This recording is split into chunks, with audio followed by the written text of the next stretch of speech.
Welcome to Maximum Power Reading, the reading strategies of the world's fastest reader. Hi, I'm Howard Berg, the world's fastest reader. Before I begin, I'd like to share with you some contact information. My name is Howard Berg, and I can be reached at 5100 Eldorado Parkway, Suite 102-720, McKinney, Texas 75070, or you call me at 214-952-9150. Email me at mrreader, MRREADER, at msn.com, or go to my website, mrreader.com. First, let's look at the problem. Did you know more information is published each week than in all of human history through the year 1800? And the average person only reads about 200 words per minute. Information doubles every 6 months. This has caused a slew of problems for people in different areas in the world. There's problems in the workplace. Too much mail, magazines, email, trainings, certifications, and memos to keep on top of. Problems in education. In the public schools, 28% of the seniors can't read. And remember, 40% of the students on average drop out. These are the seniors. And 28% of them can't read at the 8th grade level. 38% of the seniors can't count. We're talking fractions, decimals, and percentages. And 1/3 of 17-year-olds couldn't place France on a world map. 10% of high school graduates can write a paragraph, which means 90% can't.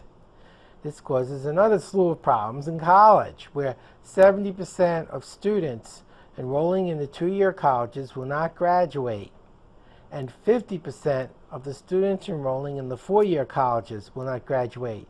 So if you thought it was tough getting into college, getting out is even harder.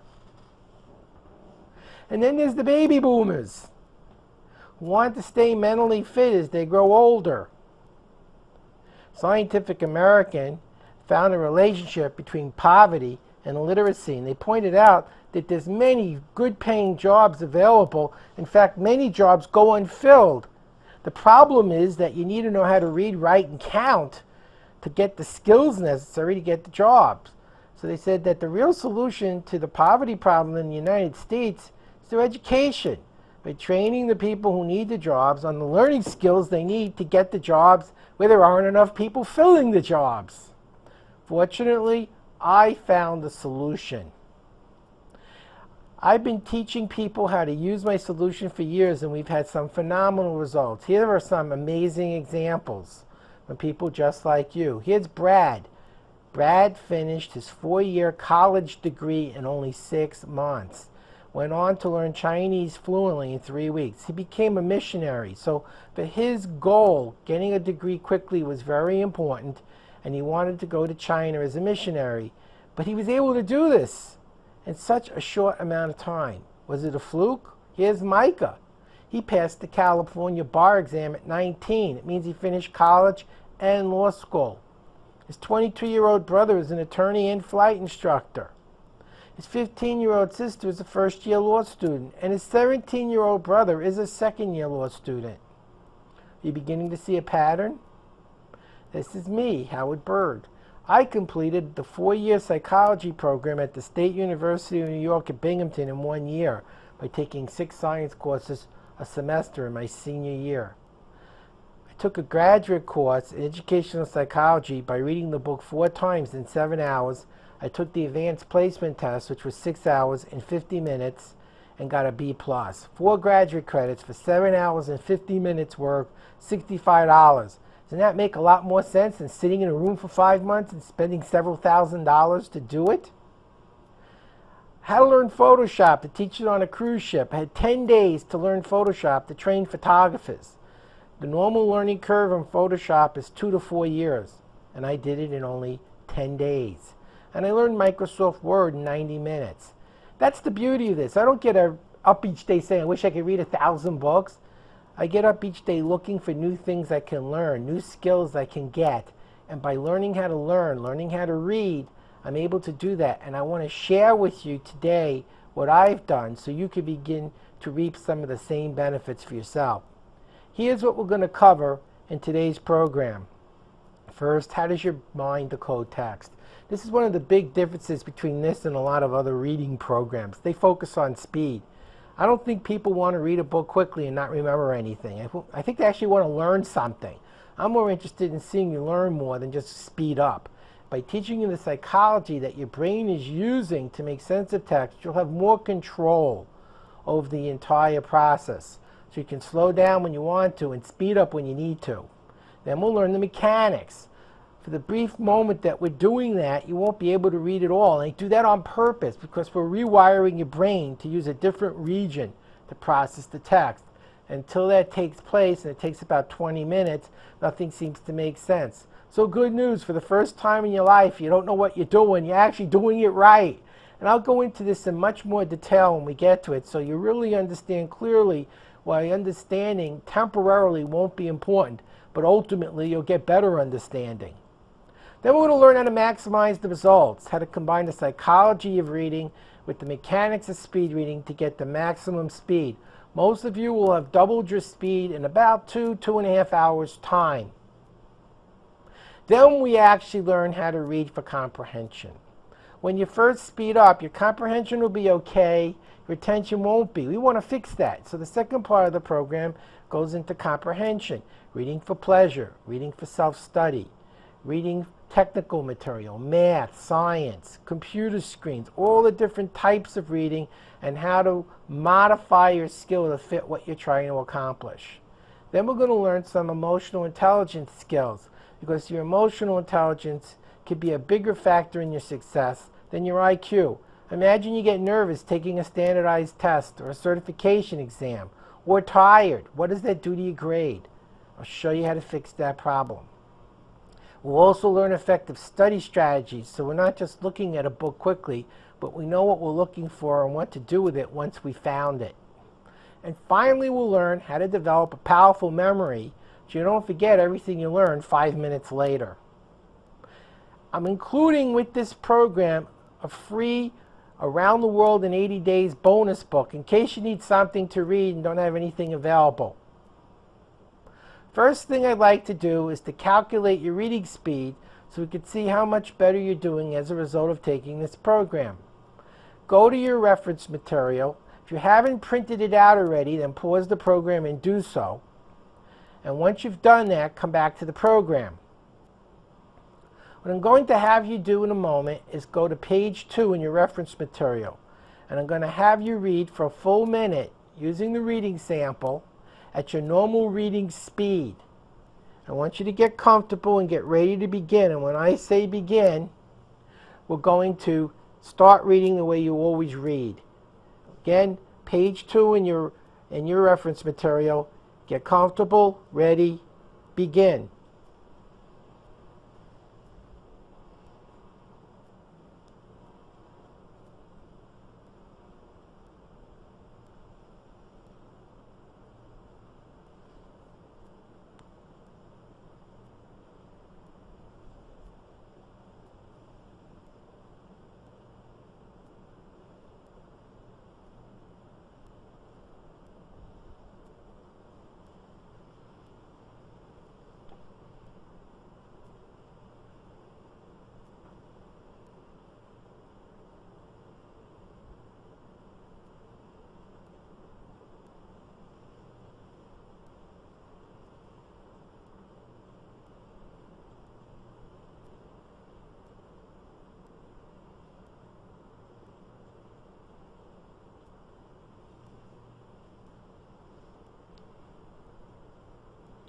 And stop.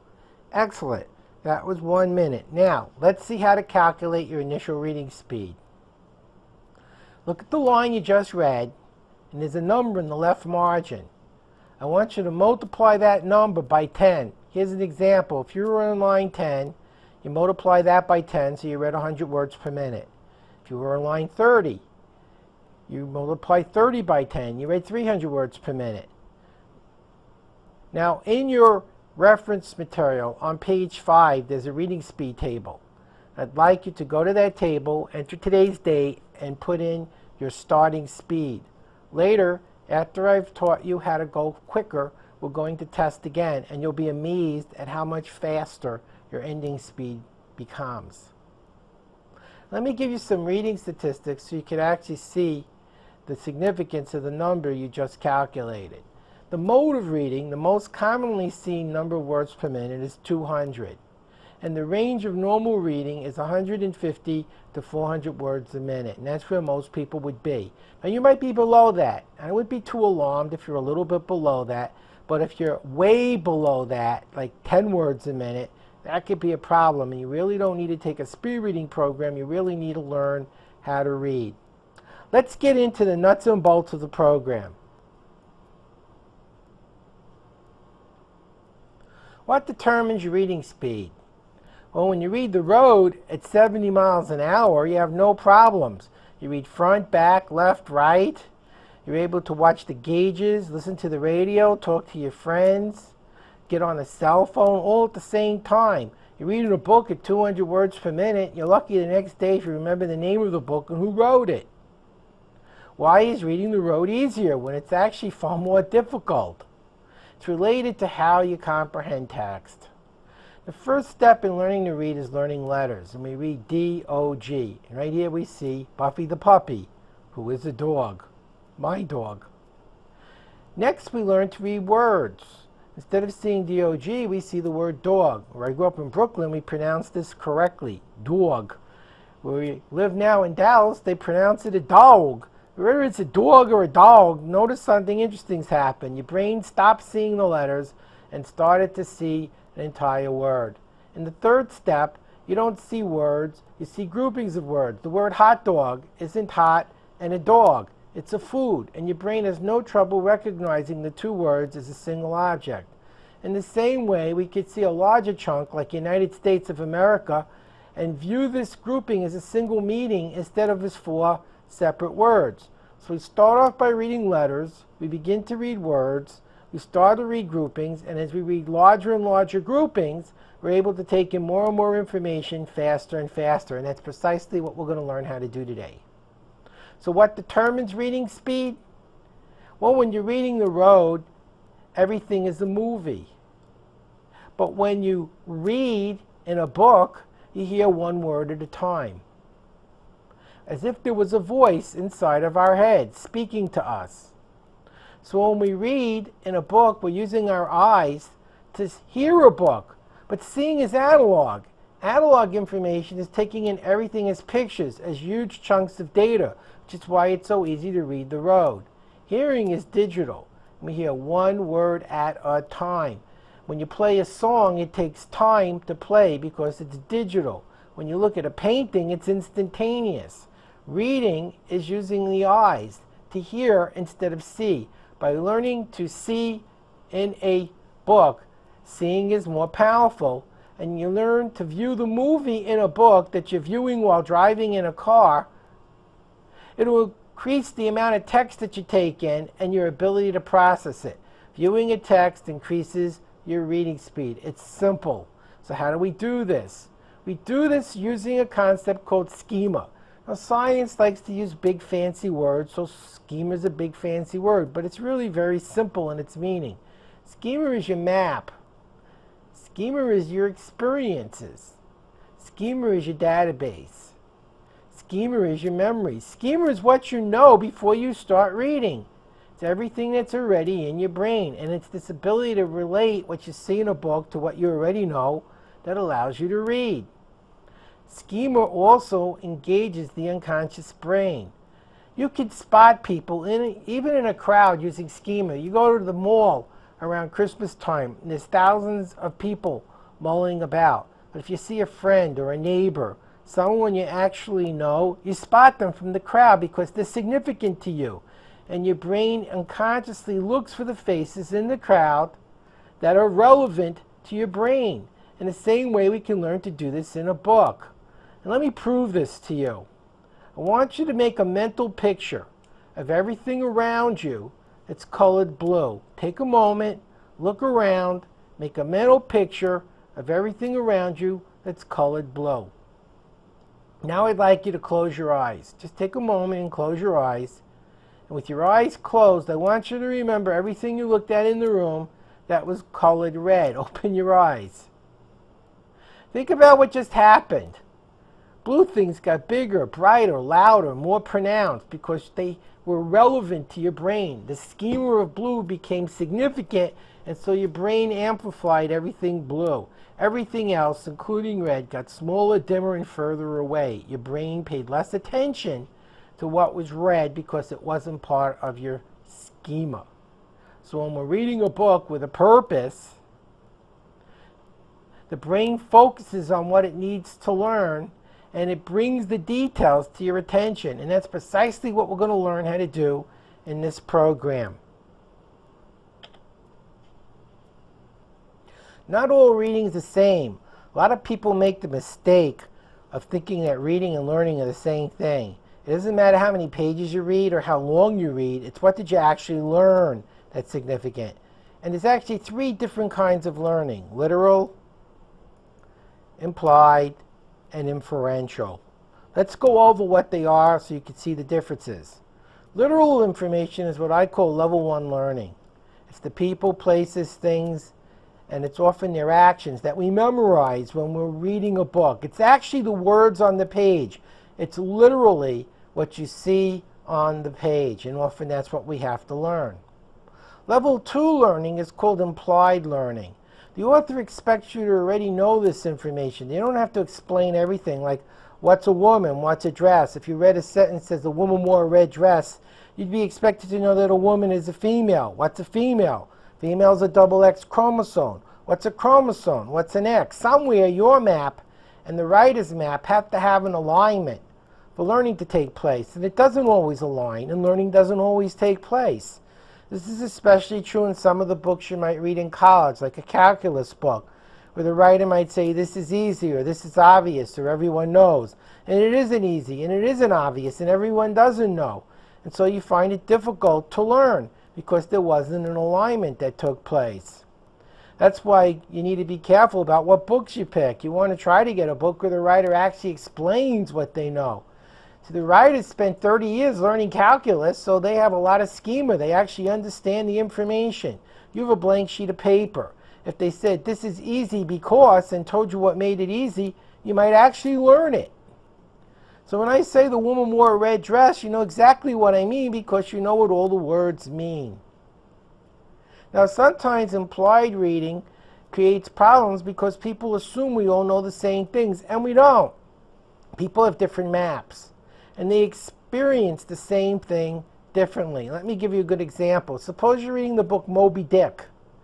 Would someone born in Portland, Maine, where they do a lot of fishing and there's a lot of ocean and boats, have the same experience as someone living in the desert in Phoenix, Arizona? Well, probably not, because one person's map is radically different from another's. And because books come from different time periods, different people, different cultures, different maps, sometimes things that make sense in one world don't make so much sense in another, and it explains some of the comprehension problems we sometimes experience while reading that others don't seem to experience because they have a different map. Inferential reading is the high level of learning. It's what I call level 3 learning. It's taking the information you already have and you know the meaning and the significance of what you're learning. And actually this occurs on many levels. For example, suppose your neighbor needed open heart surgery and didn't have any health insurance, and you memorized the book on how to do open heart surgery. Do you honestly think a hospital would give you access to a surgical suite to help you with your altruistic intent? No matter how many books you read, no matter how much you memorize, it doesn't make you a cardiac surgery. It means you have information, but it doesn't mean you have the physical skills needed to perform the surgery. A surgeon reading that book who has a different map, different schema, could take that same information and use it successfully. Inferential reading is taking an idea like Trump's Art of the Deal and using it in a different way, inferring a different way to use it, like I did. Let me show you how I inferred to do more. I was teaching in a school, and I wasn't happy. Only 2% of the students graduated from that school, and I wanted to do something else with my life. So I decided I was going to make programs and sell them on TV and radio. But I was a biologist who studied psychology. I had no business experience. So I read 10 books on how to get on the radio and sell products. Now, one book, maybe someone got lucky. 10 books, now I have a plan. I looked what everyone did, how they did things the same, what was the patterns they used, the attitudes they had, what resources did they all use. And here you can actually see me on television with Regis Philbin. And so because I took the time to learn how to use something and inferred from other people's ideas, my first show I did 97 sales, another show I did 197 sales. I actually made more money in an hour and 10 minutes than I made in a year as a teacher. It was time to move on and change my job. And I hope some of you get the point. Some of you are taking this program to get your work done a little quicker. Some of you are taking this program to get your homework done a little quicker. There's a bigger picture. In a knowledge-driven economy, knowing how to learn, knowing how to develop new skills can actually make the difference between success and failure. It opens the door to doing things you might never have been able to consider before. And so that's my story, and I'm looking forward to one day hearing your story. Inferential sometimes means you have to adjust your worldview. Wasn't that long ago everyone thought the world was flat, right before Columbus. It was flat on the back of a giant turtle, and the sun revolved around the earth, and so did the moon. Suddenly, they had to change their view, and everybody realized they were wrong. Same thing happened pretty recently with ulcers. A few decades ago, a gastroenterologist in Australia made a statement. He believed that ulcers were caused by bacteria and not by stomach acid, which was the common belief. Now remember, for a gastroenterologist, an ulcer is like a cavity for a dentist. Doctors treated ulcers all over the world. Suddenly this one person says, you got it wrong. It isn't being caused by acid. What did they do? Thank him? Congratulate him? No, they tried to disbar him. He almost lost his license. They put so much pressure on him, his wife divorced him. Finally, they did the scientific thing. They said, let's prove he's wrong. They repeated his experiment. Guess what? Now they treat ulcers using antibiotics because ulcers are caused by bacteria. So it's not always easy to admit that your worldview is wrong, but we always need to be open to the possibility that new information, new data, requires us to reevaluate what we're looking at and see it from a new perspective. Let me share with you how I discovered this. Go to page 10 in your reference book and look at this famous painting. What's the name of the painting? Mona Lisa. Who painted the Mona Lisa? Leonardo da Vinci. Is the painting worth anything? It's worth a fortune. But how could you know that? Look at the next page. Page 11. Here's the whole painting. All you saw was a face. And what did we find? That when you see a fragment of something that's familiar to you, not only were you able to answer all the questions about the entire painting by only viewing her face, but you also knew all of the details. And that's what schema is about. When I'm reading 80, 90 pages a minute, I'm not seeing every word. I'm seeing all of the schema. And my brain is seeing a fragment that is related to a larger piece of information that I understand. I've read almost 20,000 books, so I have an excellent database. And just like you looking at the face of the Mona Lisa, when I see key phrases and information, I know exactly what it's about because it's related to a body of information I already understand. So we're doing one of two things. We're either using the database we already have to blast through information quickly, or we're building a new database in a new subject. Both of these skills are important, and we'll cover both of those skills in this program. Please turn to page 12 now in your reference material. Here's a passage that has no schema. Look how difficult it is to understand, even though the words are simple. I'm willing to bet you wouldn't bet the ranch right now you know what this is about. I'm going to read some of it aloud and watch how confusing it is because the scheme is missing. The procedure is actually quite simple. First, you arrange things into different groups. Of course, one part may be sufficient, depending how much there is to do. If you have to go somewhere else to the lack of facilities, that's the next step. Otherwise, you're pretty well set. I'm willing to bet right now you don't have a clue what I'm talking about. And I'm going to put one word on top, a single word, the title, and watch how instantly you go from being confused to knowing precisely what I'm talking about. And the missing word that has the schema is the title, laundry. Laundry. Procedure is actually quite simple. First, you arrange things into different groups. Of course, one plan would be sufficient depending how much there is to do. If you have to go somewhere else due to lack of facilities, that's the next step. Otherwise, you're pretty well set. It's important not to overdo things. That is, it's better to do too few things at once than too many. Notice how now it's precisely understood by your brain. So what exactly then is the schema? Schema is the verbs, it's the nouns, it's the people, the places, the things, and their actions. And that's what you're looking for when you're reading. Verbs, nouns, people, places, things, and action. In the passage we just read, there were indefinite articles, indefinite pronouns, weak verbs used that created a little schema. If the word washing machine had been used, doing laundry is simple. Going to a laundromat in case you're missing a washing machine, all of that would have instantly made your brain aware of what you were reading. So that's a little warning when you're writing. Make sure you use specific verbs and nouns. Don't rely excessively on weak verbs, nouns, or pronouns to carry your text, because it's as confusing to others as this passage was to you. Sometimes the problem is there's too much schema. Here's a word, Agellius phoenicius. How helpful is that? It's certainly specific, but it doesn't help us. An Agellius phoenicius is a red-winged blackbird. Now you know what it means. And that's how you should do this when you're actually writing with technical information. So you don't act like the calculus professor and pretend that everyone understands it. It's simple. I would say an Agellius phoenicius, comma, a red-winged blackbird, comma, flew from its nest and grabbed a worm. By saying the technical word first, putting in a comma, and then defining it, and then putting in another comma, I'm doing what's called an appositive. I'm making it easy for you to understand the word because I'm defining it. Let me use myself as an example. Howard Berg taught speed reading. The world's fastest reader taught speed reading. Howard Berg, comma, the world's fastest reader, comma, taught speed reading. Notice how the third time made the most sense, because not only did you know it was Howard Berg, but that Howard Berg was the world's fastest reader.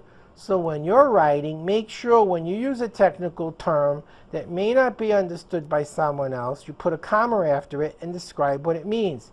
This covers all your bases. If the person does know what it means and you made it too simple, it may have dumbed it down so much that it was insulting to them. On the other hand, if they didn't know what it means, they'd be feeling the way you did in the calculus book, and they'll be grateful for the fact that you took the time to tell them what it meant. You covered all your bases. Now, with schema, the way I do this is I make a picture, just like a reporter would, of who, what, where, when, why, and how. I actually see a movie screen or a blackboard or a whiteboard or a corkboard floating in front of me. And I'm pasting a picture of who this is about and what's taking place and where it's taking place and when it's taking place and why it's taking place and how it's taking place. As much as possible, I'm converting what I'm reading into this movie. Sometimes it's still pictures, sometimes it's actual video. And by looking back for the picture or the video, all that information, it's still sitting there, and I just decode the picture back into words. I'm working in analog mode instead of digital mode. So I'm able to take in more information, store it analog in a larger chunk that's small, and then expand it back to its digital mode by describing what I'm looking at. And that's precisely what you want to do. You want to look for the who, what, where, when, why, and how, and make a movie of it.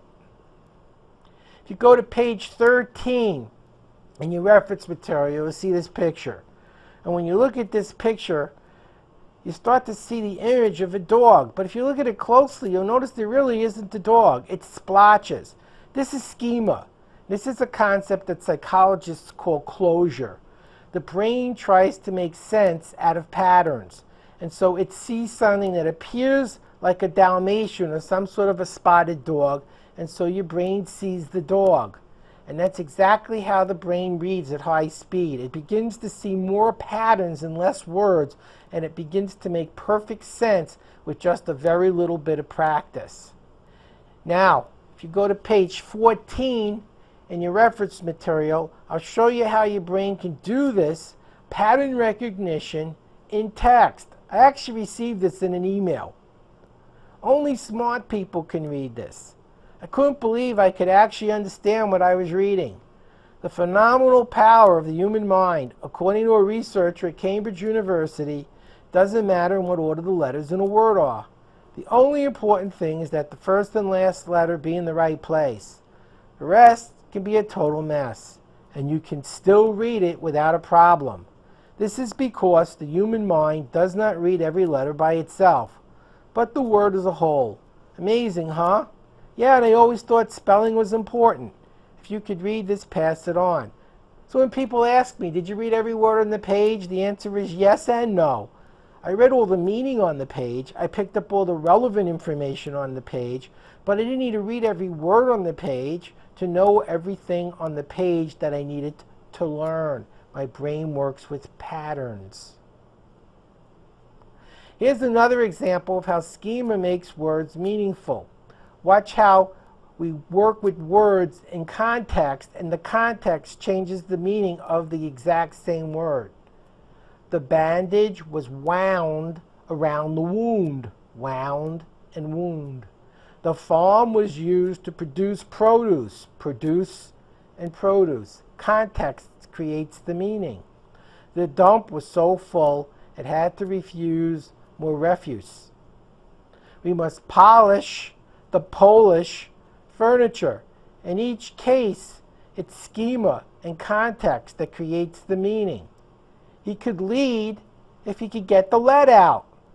And so it isn't the words that are making sense in the text, it's the schema that's the key to understanding what's on a printed page.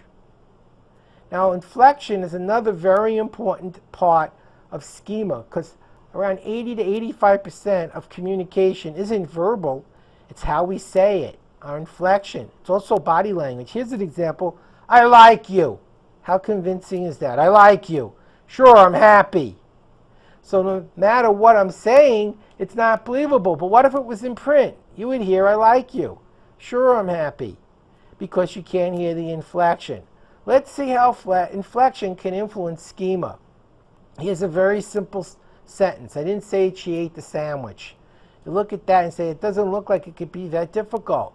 But watch the differences in the meaning as I change my inflection patterns. I didn't say that she ate the sandwich, which would mean it wasn't me. Someone else said it. I didn't say that she ate the sandwich. I implied it. I might have pointed at her, but I didn't actually say it. I didn't say that she ate the sandwich. I said that someone else did it.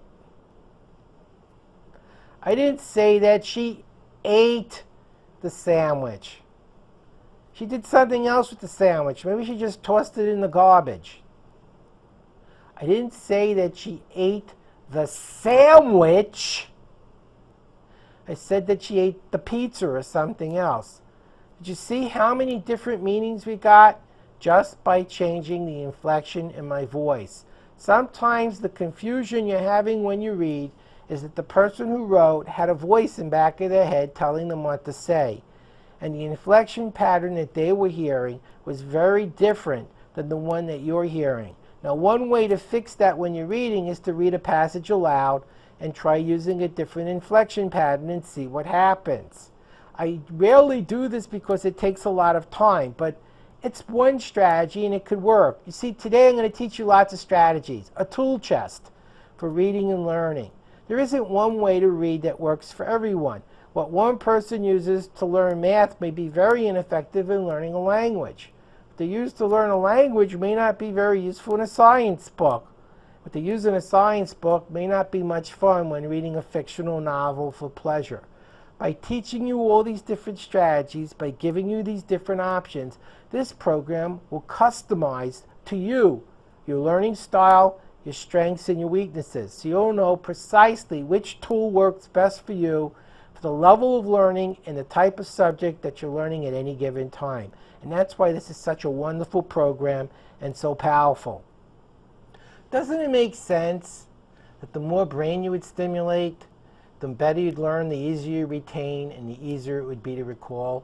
And we can do this by stimulating more of our brain by using the senses. We're going to use vision, hearing, smell, taste, touch, and feeling or emotion to lock in important information from a passage. We're going to use the senses to learn about Paul Revere. Paul Revere stood near Boston Bay, and as he inhaled, he could taste and smell the salt coming in off of the water. He saw the church steeple ahead.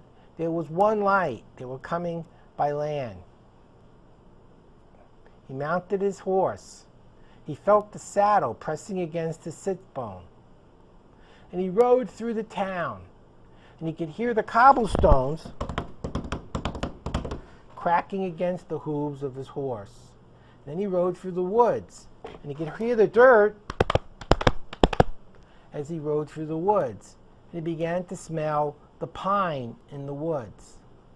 And he alerted the Minutemen that the regulars were coming.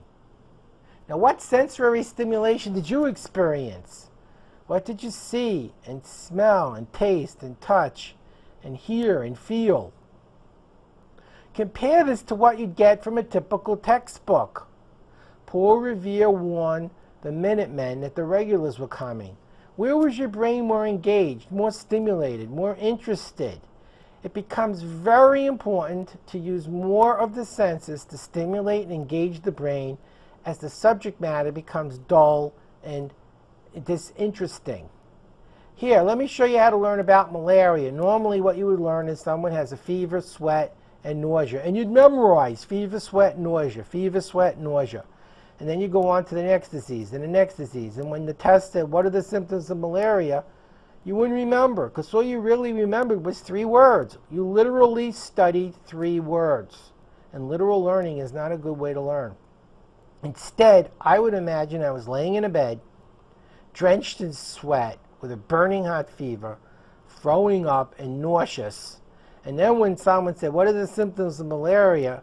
Instead of trying to remember 3 simple words that I memorized, I could go back in my brain and I could remember what I experienced. I had a fever and I was sweating and I felt nausea. And my brain has more information to work with, so it's easier for me to recall. And the duller the material, the more important it becomes to use the senses to stimulate the brain. Now please turn to page 15 in your reference material. Earlier we saw that even when there were a lot of words and they were written in the right way, if they didn't have a lot of schema, it was hard to read. Here we see the opposite situation. We have a table, basically a checkbook.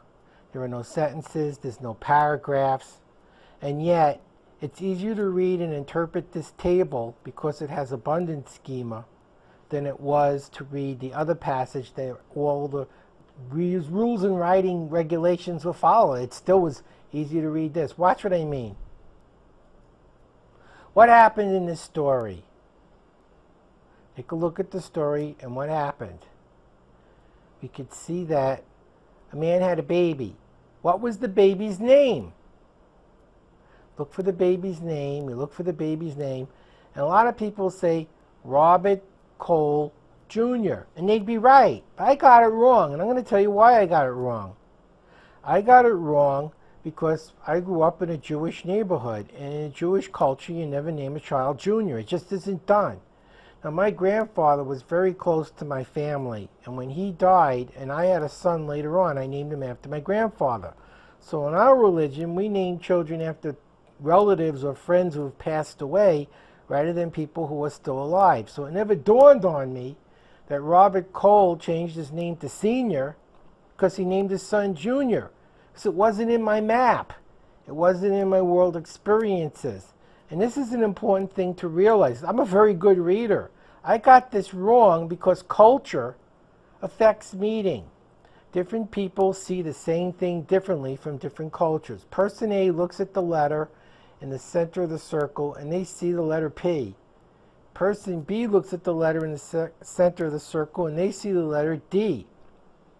It's person C that can see that they're both right and they're both wrong. There's actually three perspectives: yours, theirs, and the neutral perspective of someone who wasn't involved in what's going on. It's very important in life and in reading to see all the perspectives. There's your perspective, there's the writer's perspective, and then there might be a third position where if you weren't feeling emotional about the issue one way or another, that you could actually resolve the issue. In fact, a lot of the problems in our world are just like this. One group looks at a situation and says, this is what we need to do, and another group looks at the same situation for a different set of values and said, no, this is what we need to do instead. And this is in business, this is in politics, this is in personal relationships, this is all around our lives. So it's not just in reading that we need to learn perspective and meaning. Now, understanding the cultural influences on a writer is mission critical because people from different cultures write from their perspective. And if we interpret what they're saying through our own world and our own values, we might see something as being very amiss when it's very normal in that culture. Just as an example, when I was studying anthropology, we learned that in many Polynesian cultures, they practice something called polygyny. Not polygamy, polygyny, where one woman had many different husbands. You say, what would the point of that be? Well, nobody knew who was the father of a child. So if something would happen to the woman's husband, the one she was actually married to, the child that she had might have been someone else's. So everyone takes care of him. Everyone provides them with food and shelter and keeps them alive. So there was actually a survival benefit in that particular culture. Now, do I approve of it? No. Is it something that I would want to recommend doing? No. But if I'm reading a book by someone who lived in that culture, I'd have to understand that to them it seemed very normal. Doesn't mean I change my beliefs. It doesn't mean I change my values. It means that I understand that different people will sometimes see the same thing differently, so I could read things more intelligently. Let's imagine for a moment we're doing a divorce trial, and first here's the father's attorney, and we look at this information, and what do we see? He says, I was very good to this child. I bought him expensive furnishings. I sent him to a hospital where most people would have used a midwife. I hired a physician where most people would have used a midwife. I got him expensive toys. I sent him to the best private schools money could buy. I bought him a Cadillac on his 18th birthday. Notice he was born on October 1st, 18 years later, he got a Cadillac, and then when he totaled the car, he fixed it. That was the first attorney's position. Now the second attorney, the mother's attorney. He wasn't a good father. He spent a lot of money because he was wealthy, and he didn't want to look cheap to his friends and neighbors. He bought his son one toy and then sent him away from home because he didn't want the responsibility of bringing him up. He bought a Cadillac, but it wasn't for his son. He bought it for himself. Now, which attorney told the truth? It's inferential. We don't know. We have a legal system, and we judge. We judge by judge or jury. We infer whose explanation makes the most sense. Is it a perfect system? No. But at least you get to give an explanation. It's better than the old system where if the king didn't like you, they cut your head off. Remember Henry VIII? Getting married to him wasn't a good career move. So at least you had a chance to explain why it didn't look like something you had done was really done by you. Here's something inferential that's often missed. The inferential thing is the repair shop expense. How do you know he didn't use a different car? Or customized a car instead of had it fixed for an accident? Or maybe it was an accident. See, good readers don't jump to conclusions. They examine the facts. They ask questions. And they look for alternative explanations. There are a lot of people out there that write books to convince you that their position is correct. And it may very well be correct. But you should be making your own judgments. What do other people think? What other facts are there that contradict this? Why are their facts better? Why are the other facts less believable? Instead of reading faster and believing everything you read, I want you to challenge, question, Look for the truth, look for the evidence, look for the facts, and always ask what other explanations are possible. Don't blindly believe everything you read just because it looks right. There's actually 3 ways to increase your understanding or get smarter. First, you could read more. Second, you could ask better questions. And third, you could change your point of view. First, reading more. You read more than one book. I talked about that earlier when I wanted to do talk shows. Reading one book gives you one person's opinion, one person's approach. And maybe they're right, but what if they aren't? Multiple books gives you a plan. You see how many people who've succeeded at something succeeded. You certainly will see patterns they used in common, and that would be the first thing I would look for.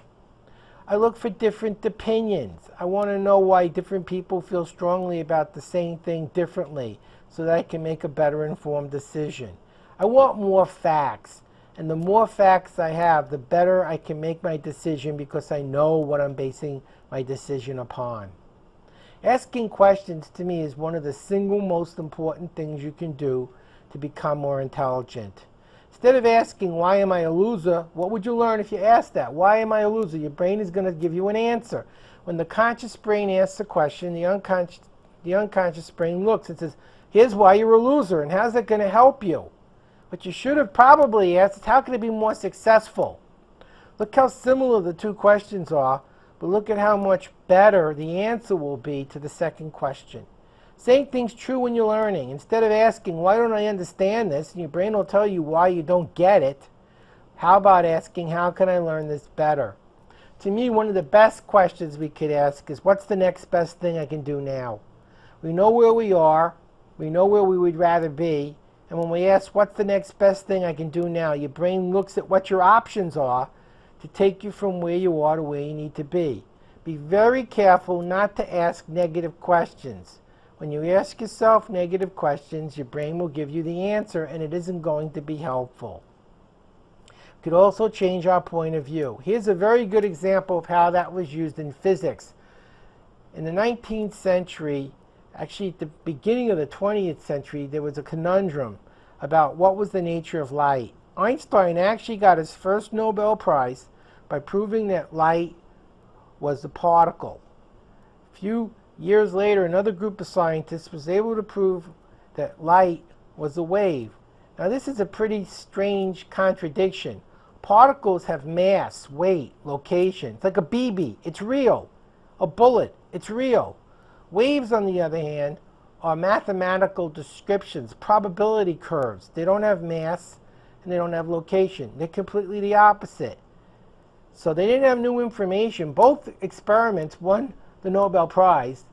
Both experiments were completely correct. The question didn't change what was the nature of light. What changed was how they looked at the evidence. And they decided that how you ran your experiment, that the consciousness of the observer physically altered the light, that you were able to collapse the wave into a particle.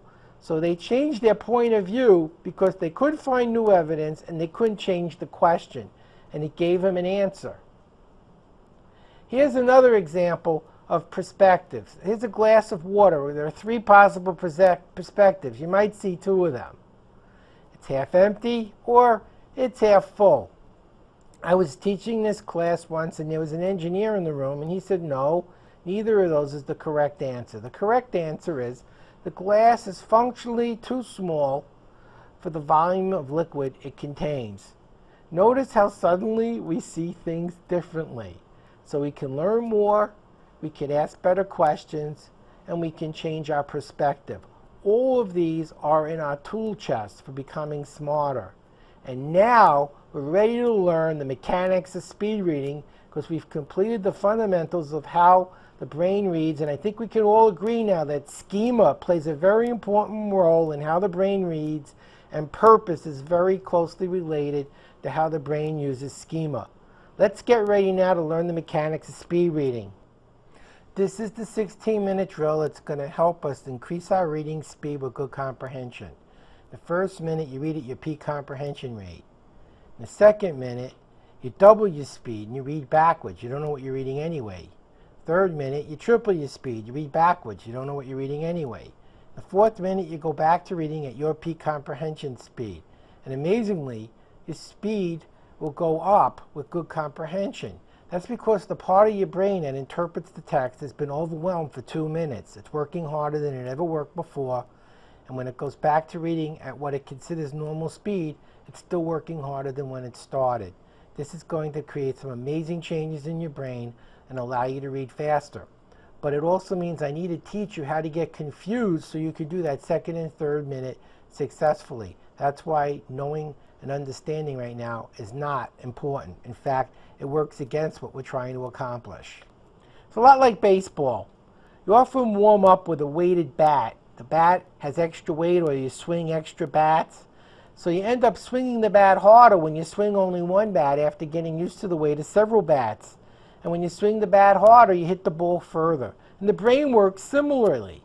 You deliberately are overwhelming your speech center, the part of your brain that hears one word at a time. So it has to work harder. And when you go back to reading at your peak speed, it doesn't go back to where it was, but it's reading faster than it did, and you do have comprehension. But to get to that point, I have to get you confused and overwhelmed for at least 2 out of 4 minutes. Again, it's like swimming. When I used to teach swimming years ago as a volunteer, the first lesson is how to blow bubbles. And people would say, what a ripoff. I'm not swimming laps. I said, well, if you want to put your face in, you got to be able to blow bubbles. And you got to put your face in to float. And you got to float to be able to swim. So the first lesson is blowing bubbles. Swimming had a lot of sub-skills. You had to learn numerous sub-skills before you could swim. Reading has numerous sub-skills. In swimming, it was kicking, moving your arms, breathing, and reading. It's using the hands, turning the pages, coordinating the hand, the eye, and the brain. None of those things will seem to work as we begin to learn them, but when we put them all together and coordinate them, just like a swim stroke, it suddenly starts to work. What happens? At first, nothing seems to work. Then all the skills will click together. Comprehension, as you can see then, is not important. Comprehension will come in a few minutes from now when all the skills click together. First, we need to learn how to coordinate. A good way to see how you're about to speed up comes from running. Imagine you're running on a track and it takes you a minute to do the first lap. Second lap takes you 45 seconds, you're speeding up. Third lap, you're flying, you're going in 30 seconds. Now you don't feel so well. In the fourth lap, you slow down and it takes you 50 seconds. Feels like you're going much slower, but you really sped up quite significantly over your first lap. Same thing happens with reading. Suppose in the first minute you read for comprehension 100 words. The second minute you look at 200 words. You can't read them, it's too fast, but you see 200 words. Third minute you're looking at 300 words. That part of your brain that turns the words into sounds can't keep up. Then the fourth minute you go back to reading as fast as you could comprehend. And amazingly, you're reading 110 words a minute, and you do understand it. Now in the next minute, you read 110, 220, 330, slow down, 125. Third set, 125, 250, 375, slow down, 140. Each time you go to slow down in the fourth minute, from the third minute, you end up speeding up whatever you were reading in the first minute, and the comprehension is there. So now you can see why comprehension isn't important. We need to deliberately get your brain overwhelmed for 2 out of the 3 minutes. A lot of the skills I'm about to teach you are designed to enable you to get in that confused state on purpose. That's why they seem so confusing. Good news is when you get to minute 4, your speed will go up and you will know what you're reading. So now let's get on to how you actually use your hands in speed reading. First, we're going to learn how to do the basic hand motion, using the left and the right hand at the same time. What you're going to be doing is opening up to a blank page, rubbing back and forth and down with the left hand. I'm going to do a demonstration so you can see precisely what you need to learn.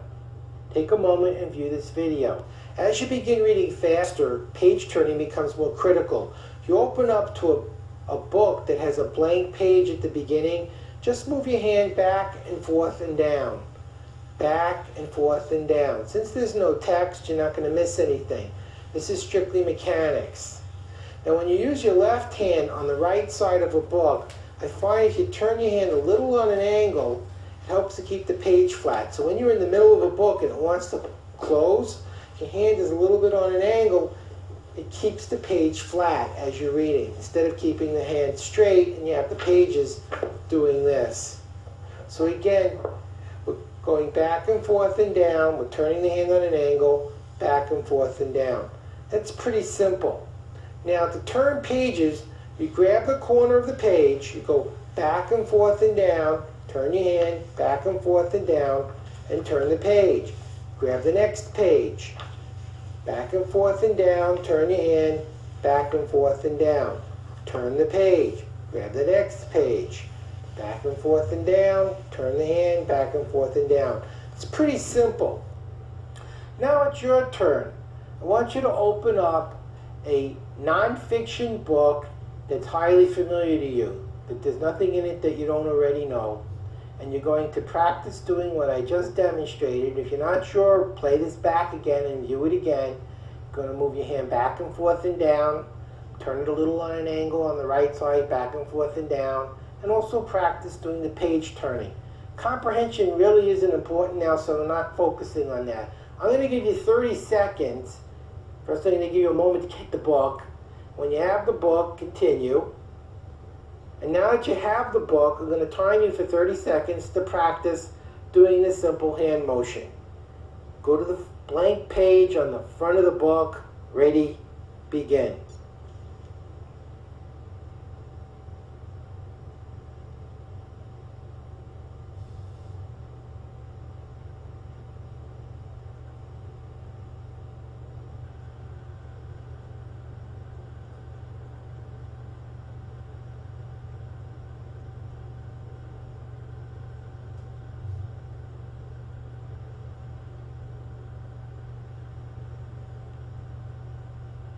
And stop. That's perfect.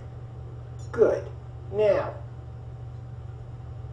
I want to demonstrate how to do this with only your right hand. Some of you may have felt uncomfortable using your left hand, and you want to practice using the right hand, but only if you had a problem using your left hand. It's actually a little quicker to use both hands. Let me do a quick demonstration of how to use just the right hand. As you begin reading faster, page turning becomes more critical. If you open up to a book that has a blank page at the beginning, just move your hand back and forth and down. Back and forth and down. Since there's no text, you're not going to miss anything. This is strictly mechanics. Now when you use your left hand on the right side of a book, I find if you turn your hand a little on an angle, it helps to keep the page flat. So when you're in the middle of a book and it wants to close, your hand is a little bit on an angle. Now for some righties, using the left hand is going to feel uncomfortable. Here's an alternative for those people who experience discomfort. Using your right hand, rub the left side of the book a little on an angle, rub the right side of the book, come up and turn.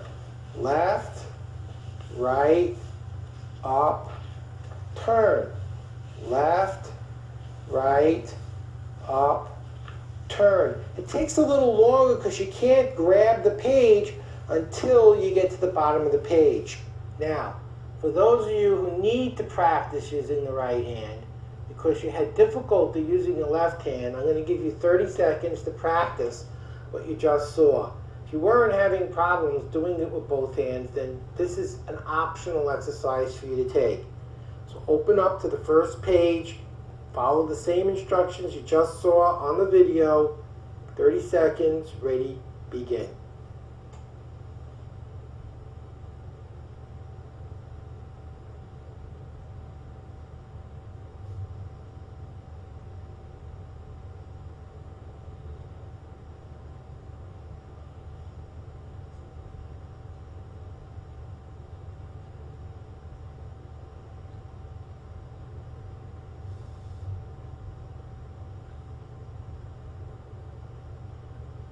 And stop. Good. Now, I want to show you a demonstration on how to coordinate the eyes and hands together when actually doing this. Remember I said we're going to learn a lot of little sub skills? We're going to learn how to use the left hand, the right hand, turning the pages. Now we're going to learn how to do the coordination between the eye and the hands. That's exactly what I said we would be doing.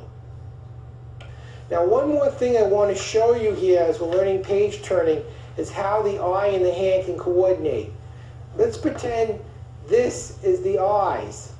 The eyes can follow the hands across a line of text, or the eyes can be pushed by the hand across a line of text, or you can underline and your eyes are just above your hand. So the eyes can be behind, in front, or over the hand. Just don't look at the hand. That's not what we're here to do. That's palmistry, different course. Now turn to your reference material, page 16. You'll see this template. We're going to learn how to read one line at a time, going from left to right, left to right, left to right, all the way across the page, using the hand to move the eye. What's important is you don't go down the center. As you get older, your peripheral vision gets weaker. In many programs, they tell people to read down the center of the page. That's fine when you have good vision. But as you get older, that's going to become a big problem. By going all the way across, one line at a time, like you see on this arrow on the page, you'll be able to read. You're going to read at your peak comprehension speed for understanding. You don't read faster than you could read. You don't read slower than you could read. If you miss a word, you keep going. If you're missing a lot of words, you're reading too fast. Let me do a demonstration now of how to read single lines, and then you'll be able to practice doing this yourself. Let me demonstrate to you how to read single lines, left to right, one line at a time. You go from left to right all the way across, left to right all the way across, left to right all the way across. The important thing here is don't read faster than you can comprehend, and don't read slower than you can comprehend. If you miss a word, that's okay. If you're missing a lot of words, you're reading too quickly. Slow down to a speed at which you can comprehend. Now it's your turn. I want you to open up to the first page of the first chapter in your book. I want you to practice reading one line at a time using your hand. Your eye can be in front of your hand, behind your hand, or over your hand, as we saw in the earlier demonstration. Don't read faster than you could read. Don't read slower than you could read, but continuously read new text. I'm going to give you 1 minute to practice in your text, and I'll tell you when to stop. Remember, we're reading at comprehension rate. Ready, begin.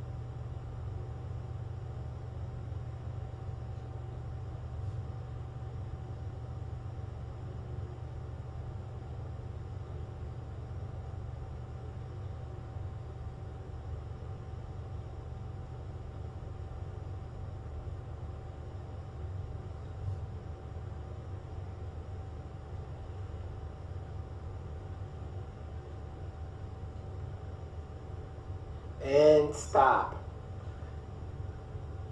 Good.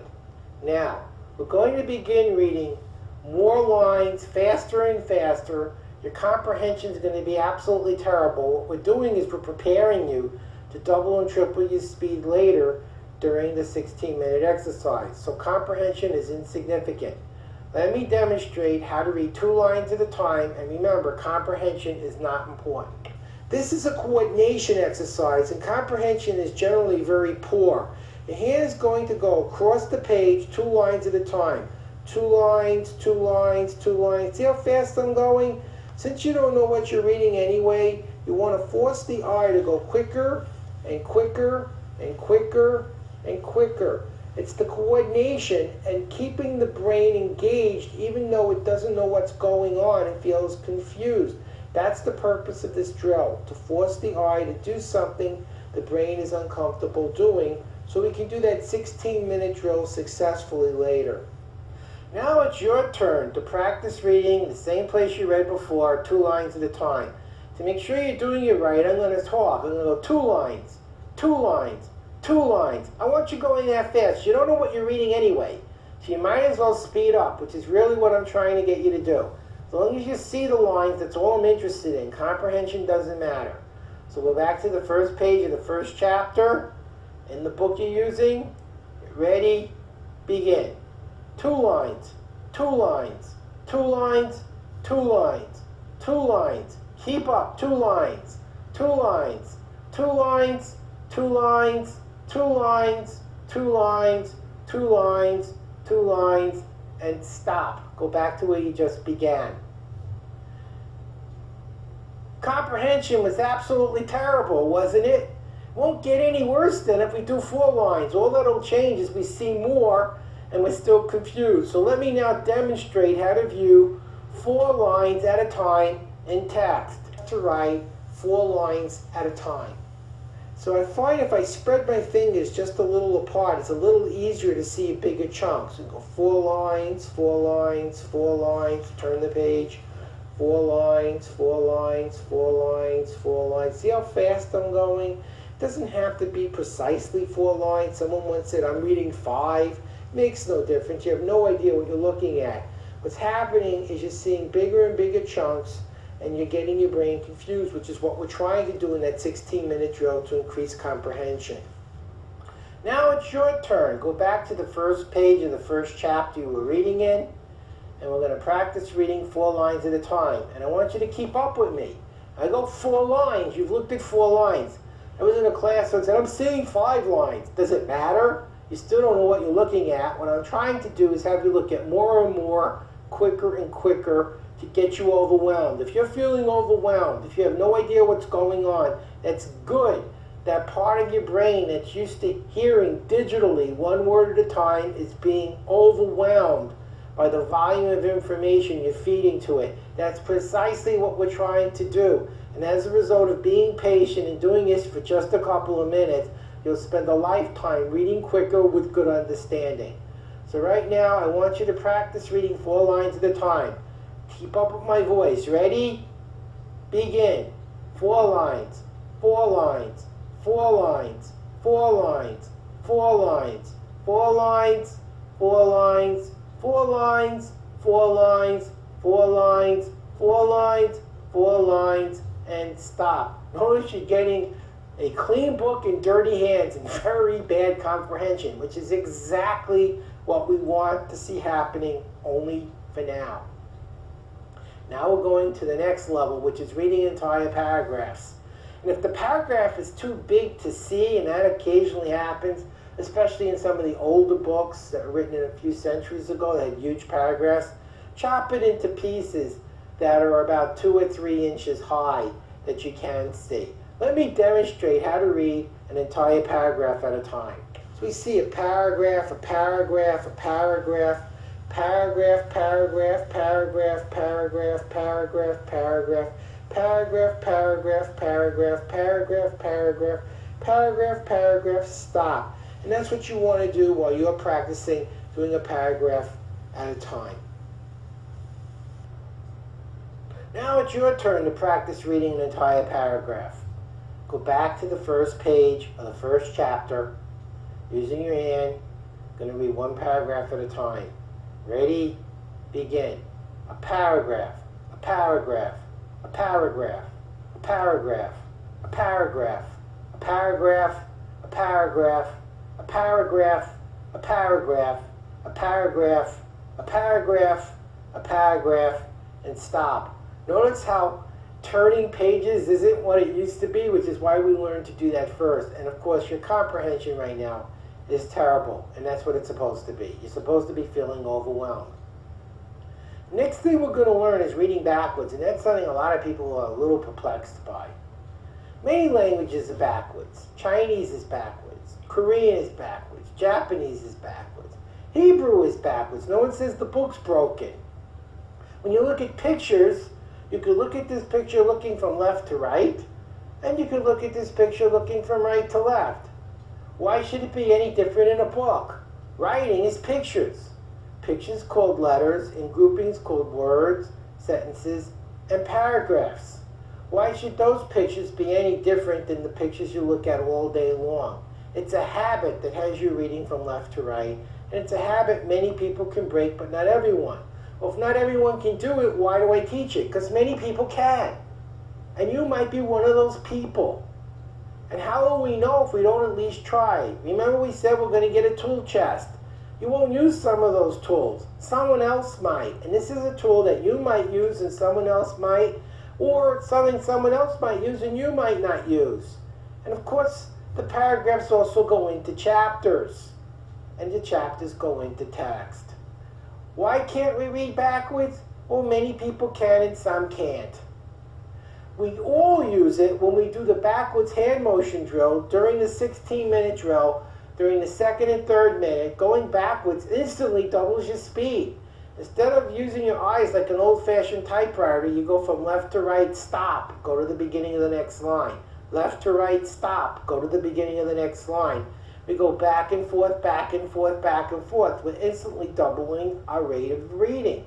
Of course, if nothing's making any sense, it's not going to help us comprehend. But it will help us double and triple, because we only have to go slightly quicker to triple our speed.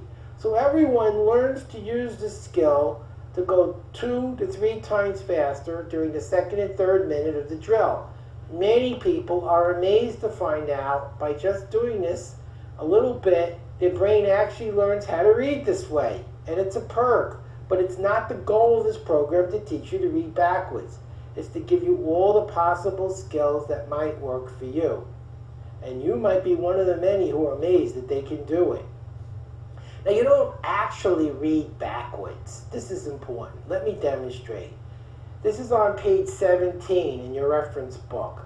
I don't read, to lead with food it's over drooling dog, that dog would have would who. I don't know what it means either.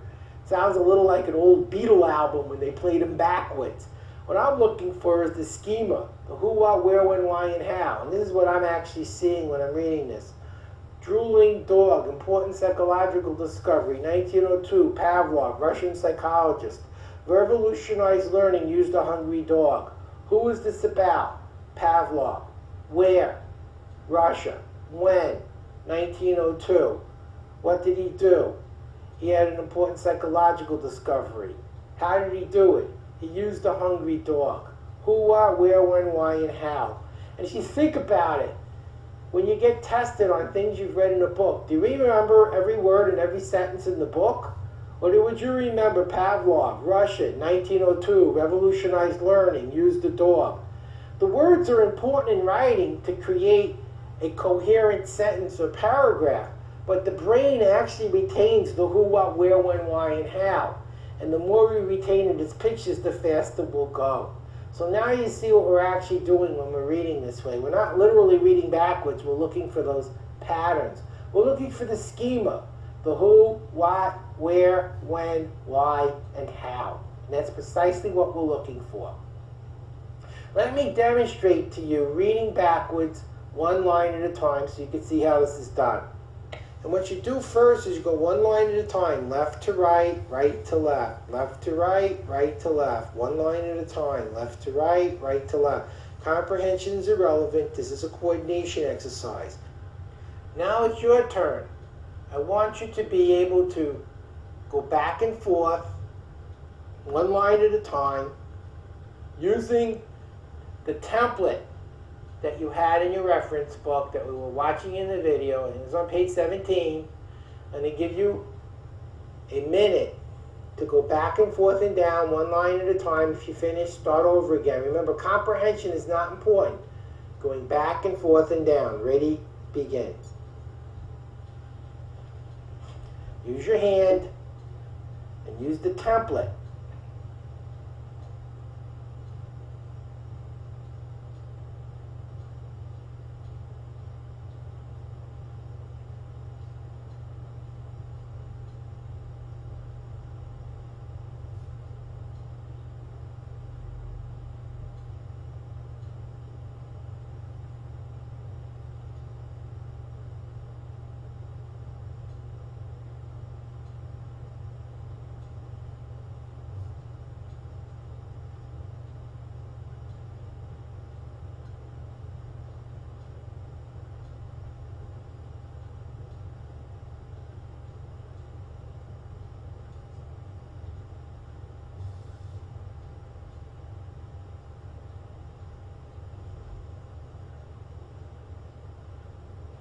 and stop.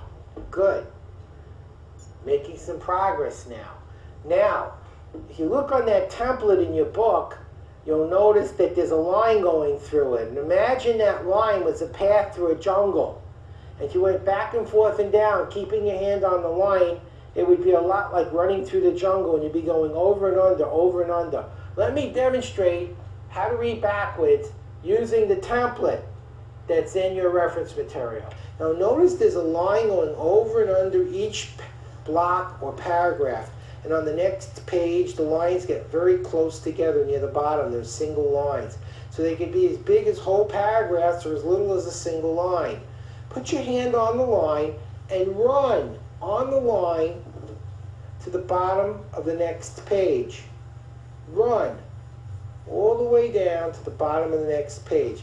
I want you to do that practicing in your workbook, tracing the pattern of the line, going back and forth and down, back and forth and down, and you see the hand motion gives a wavy appearance, and it allows your eye to scan the text very quickly back and forth and down, back and forth and down, without jumping all over.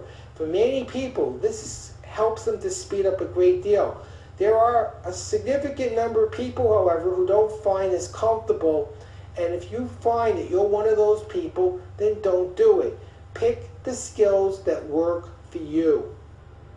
Now, before I have you do this on page 17 in your reference material, I want to give you a few tips using the template. You want to stay on that line.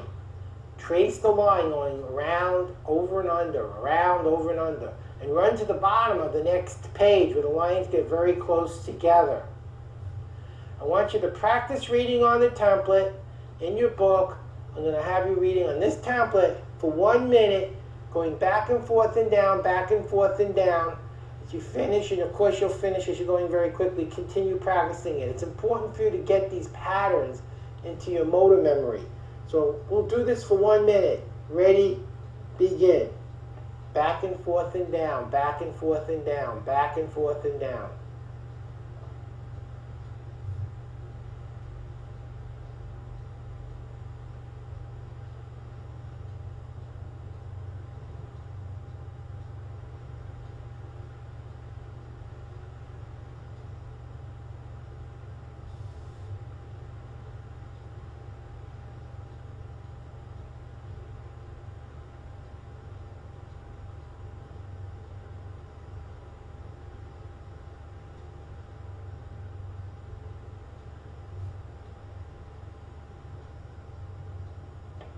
And stop. Excellent. How was your comprehension? It was terrible. You barely understood anything you looked at. There might have been a couple of words you understood, but we're going to learn how to start fixing that now in our next exercise. Go to your reference book to page 18. What I've done here is I've bolded the schema that you need to look for, the words that actually matter. And what we're going to do is read back and forth and down, one line at a time. Wait, don't begin. What you're going to do is look for the bolded words. And you're going to have a purpose. Who, what, where, when, why, and how. Who is this about? Where, when, why, and how. If a word isn't bolded, it's not as significant. So I want you to move your hand more rapidly to the next grouping of words that are bolded. So going back and forth and down, one line at a time, looking only at bolded words for who, what, where, when, why, and how. Ready? Begin.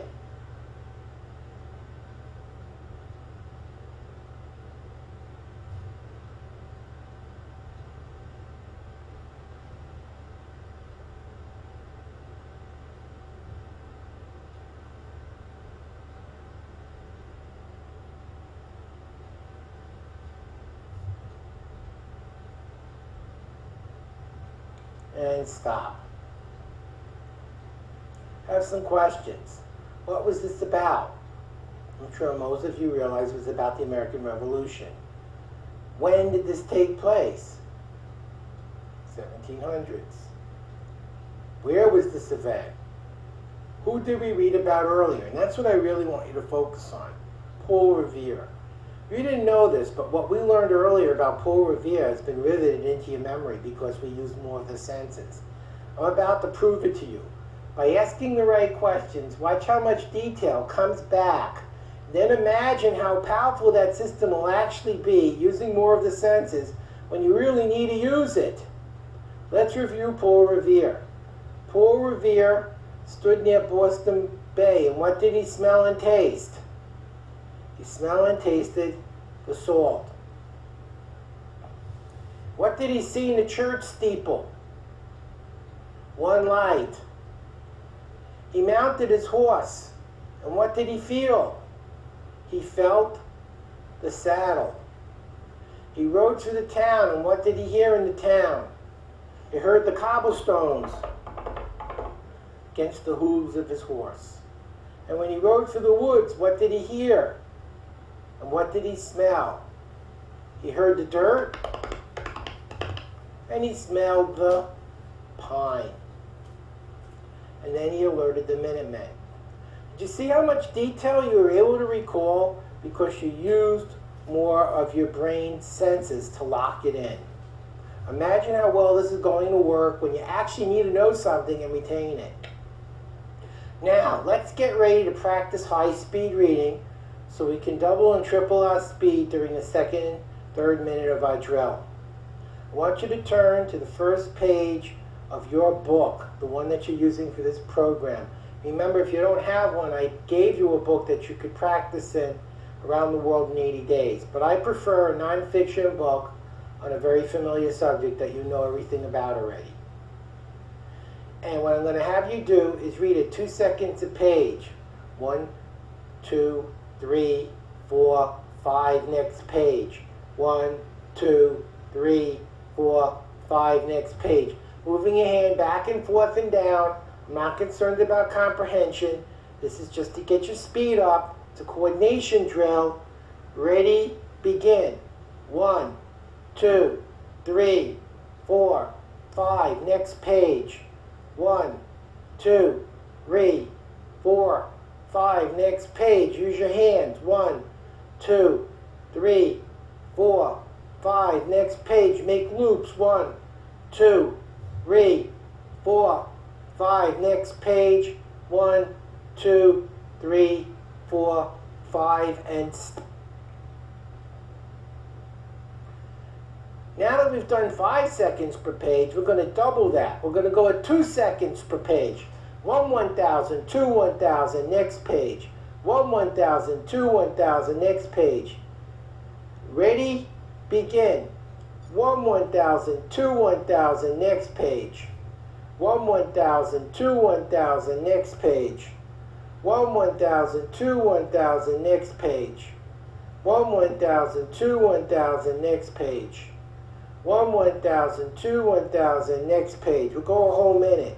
1 1,000, 2 1,000, next page. 1 1,000, 2 1,000, next page. 1 1,000, 2 1,000, next page. 1 1,000, 2 1,000, next page. 1 1,000, 2 1,000, next page. 1 1,000, 2 1,000, next page. 1 1,000, 2 1,000, next page. 1 1,000, 2 1,000, next page. 1 1,000, 2 1,000, next page. 1 1,000, 2 1,000, next page. 1 1,000, 2 1,000, stop. And you might say, what was that about? You actually were able to take in more information than you thought, just like you do in the mall. First, did you see any headings or chapter headings? That's something that our brain will often pick out because it's in special fonts. See any pictures or any charts or any diagrams? Did you have a sense of what the topic or theme was in the material we're looking at? This is the speed that we're actually going to be using for skimming later in the program. So it was very valuable, not only to help you do the 16-minute drill, but to do other skills as well. Now I want to prepare you for the 16-minute drill, which is the longest drill in the program. At some point, you have to read faster to learn how to read faster. Now let's look at the 16-minute drill. The The first minute, you read at your peak comprehension rate. Don't go faster than you can understand. The second minute, read at your double comprehension rate. Read backwards. You don't know what you're reading anyway. Third minute, read at your triple comprehension rate. Read backwards. Again, you won't know what you're reading anyway. The fourth minute, read at your peak comprehension rate. And you'll be amazed at how much faster you're able to read with comprehension because of you doing this drill. Remember, you need to be able to comprehend in the first and fourth minute. If you don't know what you're comprehending, you're going too fast. Don't go faster than you could read. Don't go slower than you could read. In the second and third minute, there's no comprehension. So always read backwards because it's automatically going to make you quicker. I won't remind you to stop reading backwards after the third minute on purpose. Many of you who can read backwards are so sure you can't that you won't. By not telling you to stop, you might just keep going and find out that it's working. On the other hand, if you find that reading backwards is confusing and isn't working for you, then just read faster going forward. Remember to use your hands. And start where you finish at the end of each minute. Go in your book, go to the first page of the first chapter, and I'm going to be telling you each minute what you need to be doing. This is the first minute. Reading for comprehension. Ready, begin.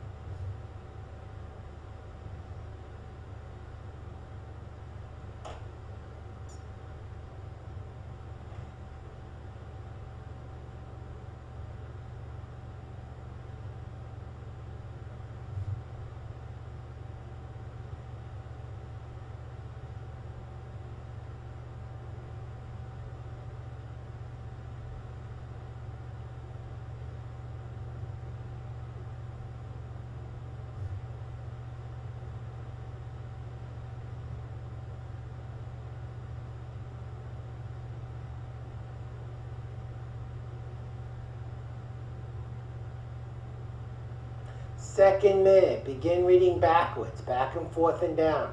Remember to use your hands, no comprehension.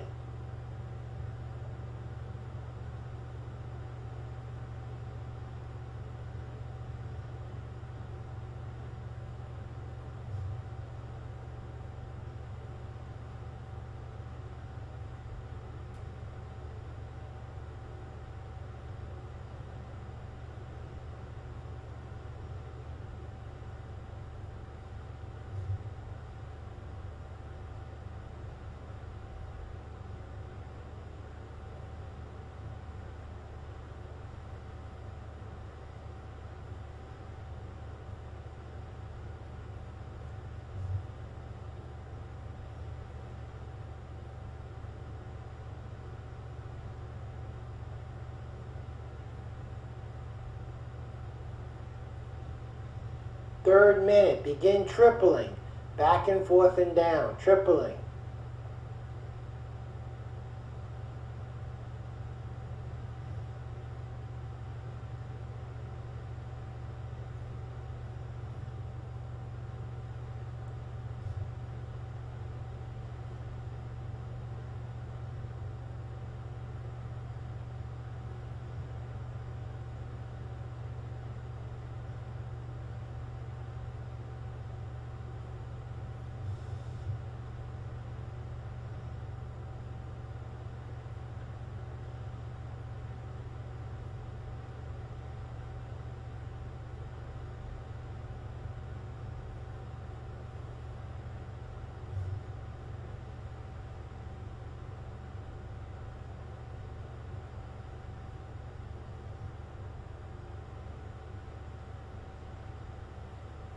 Fourth minute, read at your peak comprehension rate. Comprehension rate.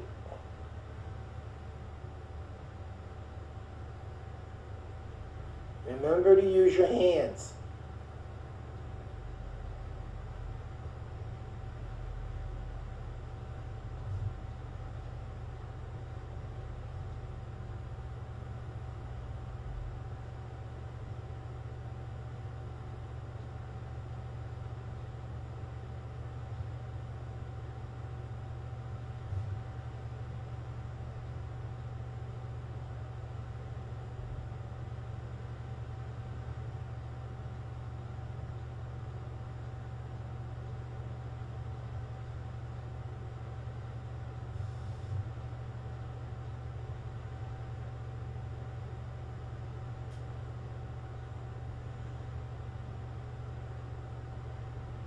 This is the second set, first minute. Read for comprehension.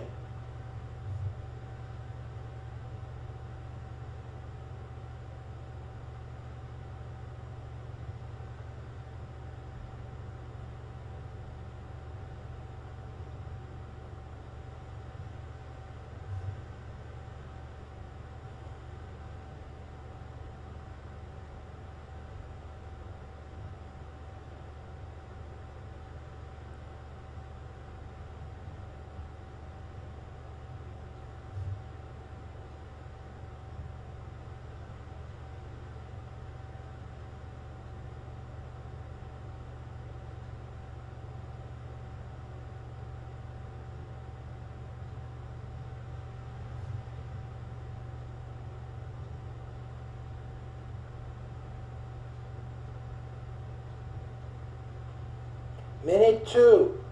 Begin doubling. Read backwards.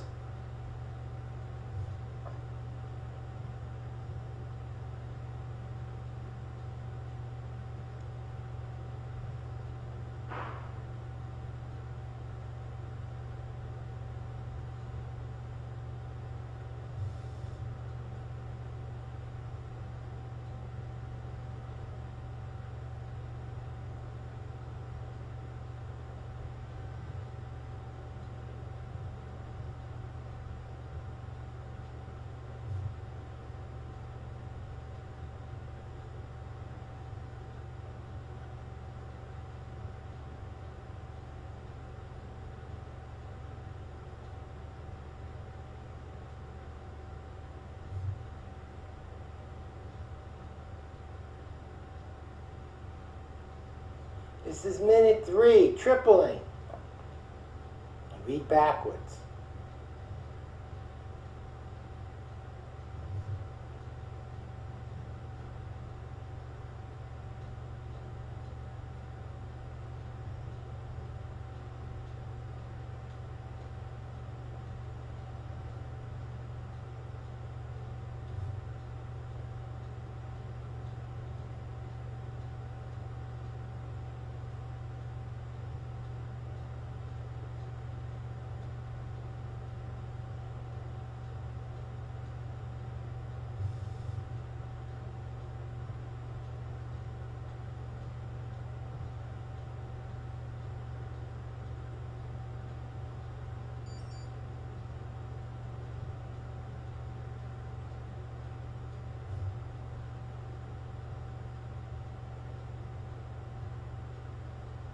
Fourth minute, reading at your peak comprehension rate.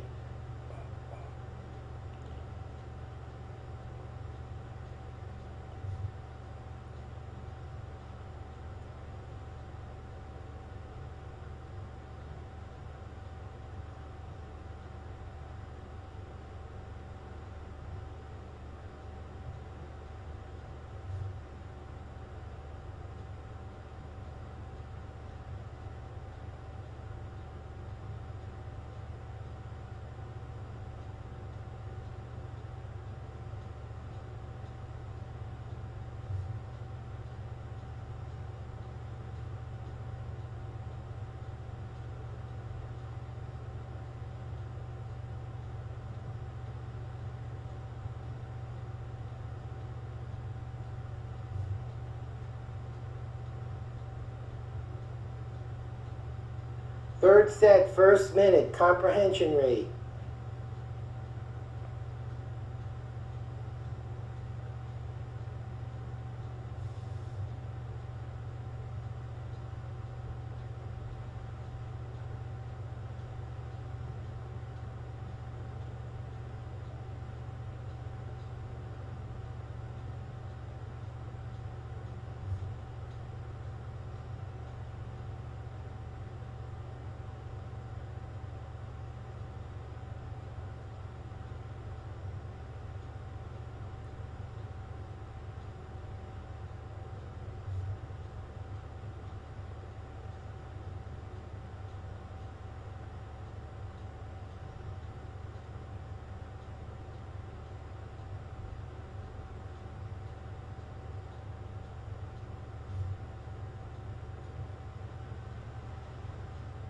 Second minute, backwards, double your rate.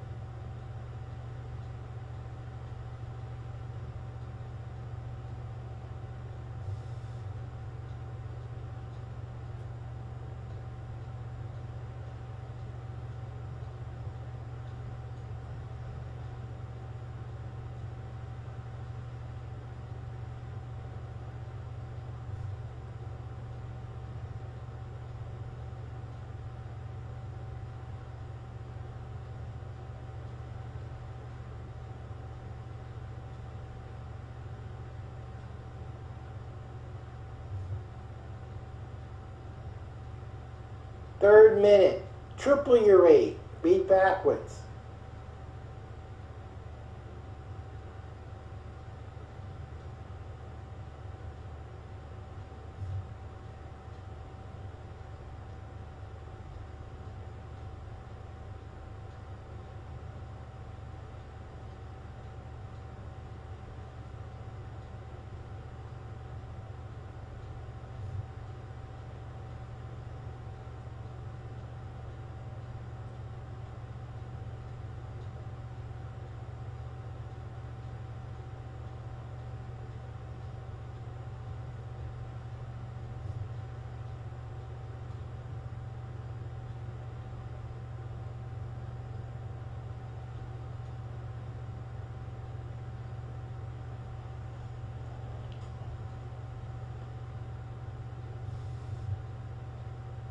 Fourth minute, read at your peak comprehension rate.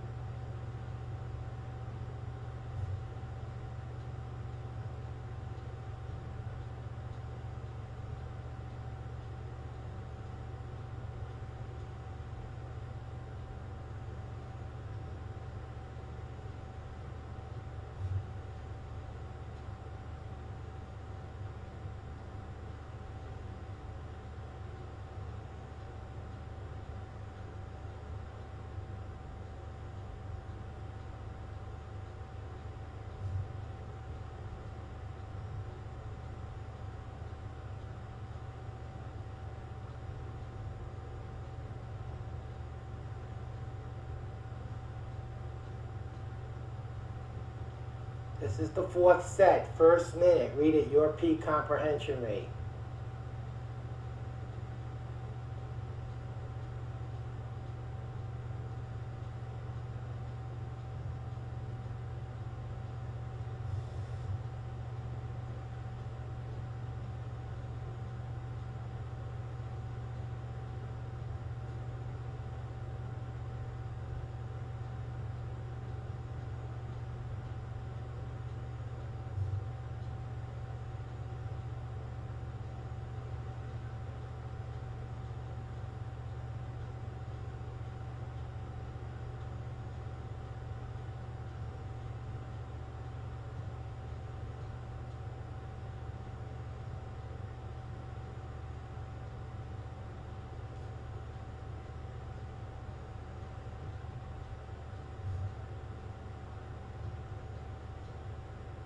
Second minute, double, read backwards.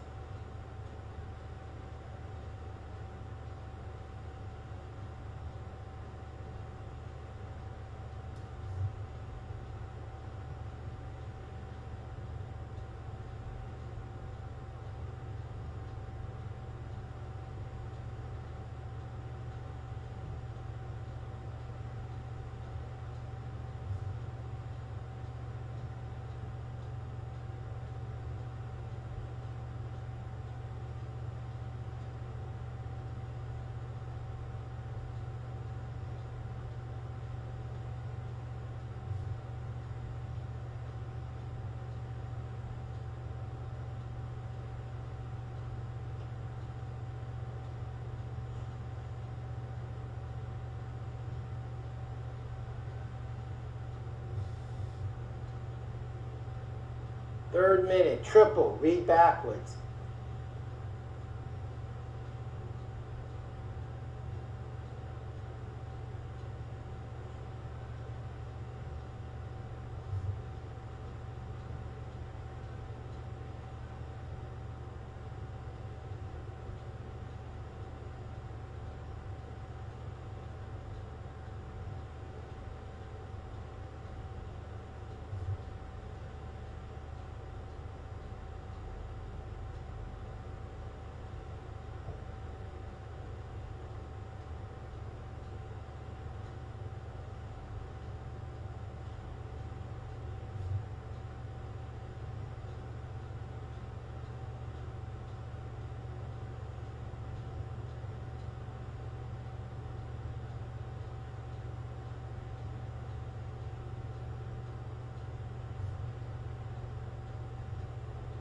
Last minute, fourth minute, read at your peak comprehension rate.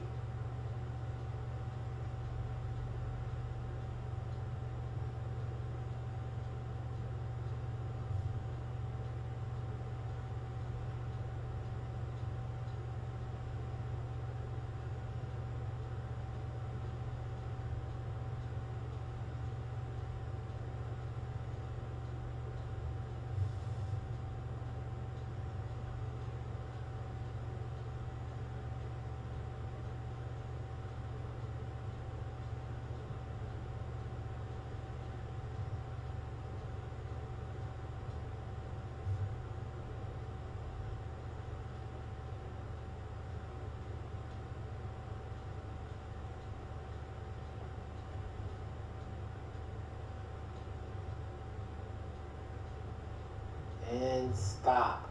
This concludes our 16-minute drill. Now, we're ready to start using schema to really increase our reading speed. Earlier we saw it was easier to read faster when the words are bolded. Remember the Paul Revere exercise? But you know what? Most books aren't going to bold the schema for you. So you're going to have to do something else to get that to happen. What can we do? Earlier we also saw that purpose focuses the brain on what to search for when looking for details. You're looking for blue and there's blue, you see blue. Schema then can help create our purpose. Our brain can bold important material for us when it has a purpose. How do we make that purpose? By using the textual schema. The opening and closing chapters of a book introduce and summarize its content. I usually read those a little slower, find out where the book is going or where the book has been. It's good schema. The opening and closing paragraphs of a chapter introduce and summarize the chapter's purpose. They tell me where the chapter's going and where it's been. So I read it a little slower. The key schema in a paragraph is the topic sentence. Topic sentence is usually the first sentence. It tells you where the sentence is going. And so what I do is when I'm doing my doubled and triple speed, before I was staying doubled and tripled the whole time. Now what I do is I slow down, I read the first sentence to get the schema, to find out what the paragraph is about. Then I go extra fast, looking for the key verbs and nouns, for the who, what, where, when, why, and how, to make up for the slowing down. So my average stays doubled and tripled, but I'm not reading at the same rate. I'm reading faster where there's less schema and slower where there's more schema, just as you did in the Paul Revere exercise. But now the brain is using the textual schema to determine where to speed up and slow down. There's actually two possibilities occurring when you read. One is the text is familiar, and one is the text is unfamiliar. So it's either like the Mona Lisa, you know it already, or it's like your Julius Phoenicius, you never heard of it. In familiar text, remember, writers write for an audience. They don't know who you are. They have to provide all the details. And you can triple speed through what you already know. Since the majority of the books we tend to read are on subjects we know already, there's a lot of schema there we've already gotten somewhere else. But the writer doesn't know that. They have to provide enough information for everyone. So if you see some information that's needed, but it isn't needed by you, triple speed through what you already know to get to the new information.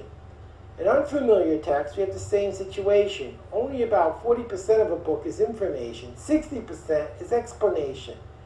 And if you speed through the anecdotes, examples, and illustrations you don't need, you'll go incredibly fast.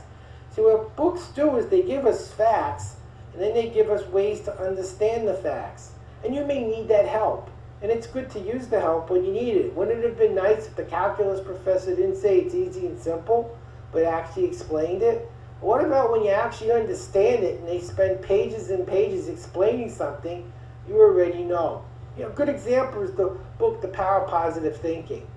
There's a paragraph on a problem, there's a paragraph on the solution, and then there's like 40 pages on someone who had the problem and tried the solution and was successful. If you know what to do and when to do and how to do, who cares if someone else is doing it? Unless you actually have to see the example to gain understanding. Use them when you need them. Read as an individual, because information in text is designed for a group, not for a person. You're a person. Let's apply these principles we just learned. Go back to page 2 in your reference material where we started at the beginning. This time, if you see something you know already, triple your speed. If you see an explanation you don't require because you understand the information, triple your speed. How fast can you read new, relevant information, combining your hand motions with your understanding of the significance of what you're looking at? Go to the top of the page, use your hand, tripling through familiar and unnecessary information. Ready, 1 minute, begin.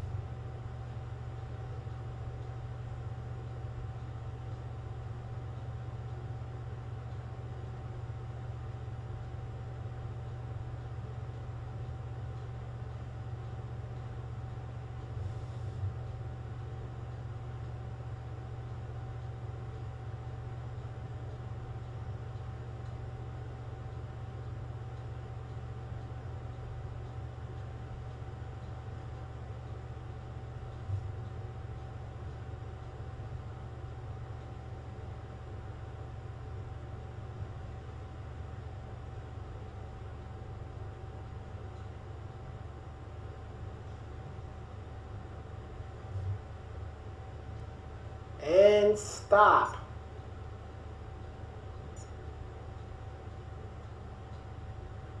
Now let's calculate your new reading speed. Look at the line you just finished reading, multiply that by 10. And now go to page 20 inside of your reference material, and on your starting and ending speed for today, enter your ending speed. And look at how much faster you're reading already. Congratulations, you're well on your way. Let's compare your old and new speed. You should be about 100% faster, give or take a little bit. Comprehension should be okay, and your retention is terrible. We're going to fix this now in the second half of this program. We had to spend a lot of time overcoming habits that were keeping you in a slow reading mode. Now that we've done that, we can focus more on comprehension and understanding.